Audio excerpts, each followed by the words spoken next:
Hey y'all, looking for a fun take on wontons? Try these Smokey Steak Tex-Max wontons loaded with lots of fresh flavors like fire roasted corn, queso fresco, Kobe Jack cheese, avocado, black beans, cilantro, and lime. Let me show you how to make them.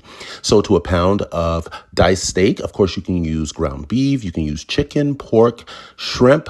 You can even make them vegetarian. That would be fun. So let's add in a heaping tablespoon of minced garlic, lots of smoky flavors like chili powder, cumin.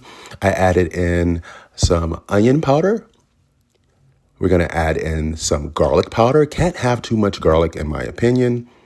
Of course, we're going to add in some black pepper and kosher salt to taste. Then we're going to build even more flavor with a packet of sazon. Gives it that beautiful red hue and of course lots more flavor. We're going to infuse even more smoke into this dish with some smoked chipotle powder and some smoked paprika. Then we're going to add in some freshness with some cilantro and the juice of one whole lime. Get that squeezed right in there. Now it's time to give this a mix. And we're going to set that aside. That is your marinade for your beef or your meat, and set that aside. Let's start on our corn salsa. 2 ears of corn roasted over an open flame. You can do this right on your stove top. Get it nice and charred. It should look beautiful just like that. Then we're going to add in some freshness with some lime and some cilantro, a whole Serrano, a half of red onion, a whole diced avocado, a can of rinsed black beans, and we're going to finish it off with the juice of lime. Got to add in a handful of queso fresco. Then I'm using some Kobe Jack here. You can use whatever cheese you like. I like to grate my own, by the way. We're going to add this in. Can't have too much cheese. Cheese, please. Let's add this in, get it mixed well. Now it's time to warm up your grill and get that beef right on there. We want it nice and searing hot. We're looking for a nice char on that meat. Adds lots of flavor. Now, it's important to note that you want your meat, whichever meat you're using, to chill. Let it chill out after you cook it before adding it to the cheese and the corn salsa. So once that's chilled, we're going to mix this all together, get it nice and combined, well incorporated. I wish you can smell this, all this freshness, the smoke, everything smells delicious. So now let's separate our wontons, get those laid out. And to the center, we're going to add a good pinch of that mixture, just like so. Careful not to make too much because we're going to have to fold this in. So I took off the gloves because it's a lot easier to work with. You're going to dampen your fingers and we're going to seal in all of these ingredients because we don't want them floating around in the grease once they're in the skillet. Okay, so we're basically pinching and folding.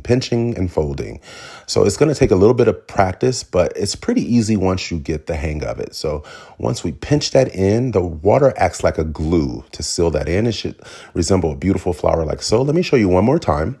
Wet your fingers, wipe around the edges with the water, and then pinch and fold. You're going to pinch inside just like so. Okay, squeeze in those ingredients. Okay, and it should resemble a beautiful flower like so. These are worth the work, let me tell you. Okay, heat up your oil to 350 degrees.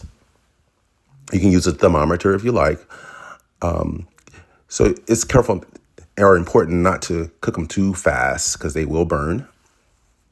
Okay, so into the hot oil, and you'll know they're hot when the grease starts to bubble. So we're going to use one tester here. Okay, you see the little bubble starting to form? Let it heat up a little bit more, then drop that right in. We're gonna, once it starts to bubble up, that's a clear sign to add more. So I'm gonna add about 4 or 5 more, and they're gonna cook up really fast. You see those bubbles around the edges of the wontons that start to bubble up? That comes from the water. So you're gonna get those nice and golden. Those are so beautiful, look at that. Okay. So once those are fried up, you're going to let them drain slightly and then onto your plate. And I'm going to garnish these with a little bit of queso fresco and some scallion. Serve them with some fresh guacamole or chipotle crema. Now it's time to go in for the taste. Let's give this a taste. Oh my God, listen to that crunch. Crunchy, delicious. The beef was tender and juicy. The flavors were smoky. This recipe is chef tasted, foodie approved. Follow me for more.